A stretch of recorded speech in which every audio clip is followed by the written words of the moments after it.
A lot of us have staked our hopes on the midterms. The idea that enough people will turn out. Democrats will be fired up, independents will switch back, and even maybe some MAGA or Trumpy voters will vote for the Democrats after they've had a year or two of what Donald Trump has been doing to America. And what's interesting is that in the elections that we just had a couple of weeks ago, some of that has already started to happen. So we have in the elections of Miss Sherrill and Miss Spanberger, two of the elections that we had just a couple of weeks ago, they both won 7% of Mr. Trump's supporters. These are previously Trump voters that in just 1 year have turned around and instead voted for a Democrat. It may not seem like much to flip 7% of Mr. Trump's backers, but consider when a voter flips, it adds one voter to one party and also deducts one from the other, making it twice as significant as turning out a new voter. And of course, you should be doing both of those things, but 7% is not nothing. That's pretty good. And remember, some of them, like Spanberger, were being smeared as like for they, them. Like they try to do all that woke identity, DEI, whatever stuff against the Democrats that they always do, that I was told was so successful in Donald Trump's campaign in 2024. And yet they ended up losing 7% of Trump's voters after just 1 year. That is significant. 7% in the midterms could be huge. That's after 1 year. Maybe it's not 7%.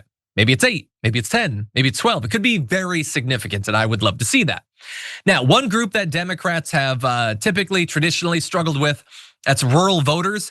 Spanberger actually did pretty well with them. Exit polling shows that she won 46% of rural voters. That is an 8-point deficit to Winsome Earl Sears, the Republican candidate, and a 19-point swing from when Terry McAuliffe had been at a 27-point disadvantage. So that is, again, very huge. Now, there is context to all of this. It's possible that that state being so close to DC and affected by the firings and all that might have a special reason to be angry at Donald Trump and at the Republicans. That's possible.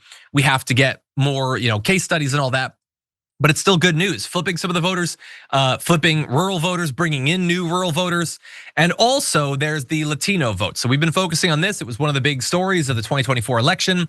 And this year, most Democratic statewide candidates won Latino voters by at least 30 points in exit polls, recreating the margins their parties held before the 2024 election, which some feared might represent a durable, maybe accelerating trend towards Donald Trump and the Republicans.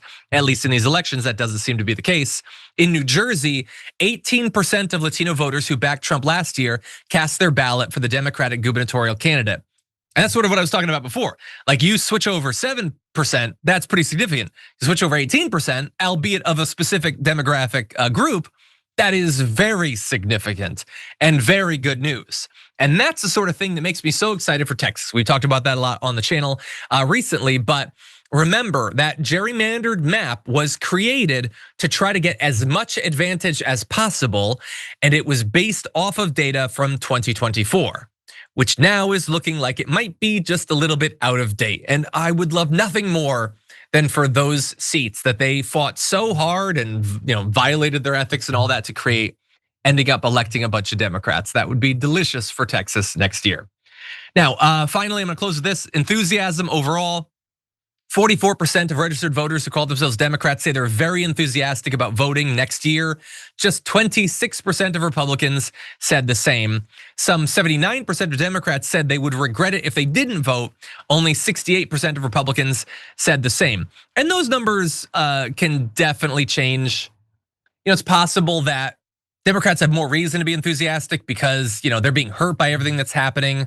But the issue for Republicans in turning those numbers around is there's not gonna be any Donald Trump on the ballot. Like they can maybe get him to go out there and stump. They can get him to, do a rally or whatever. Although I would remind you, how enthusiastic has Donald Trump ever been in campaigning for other people?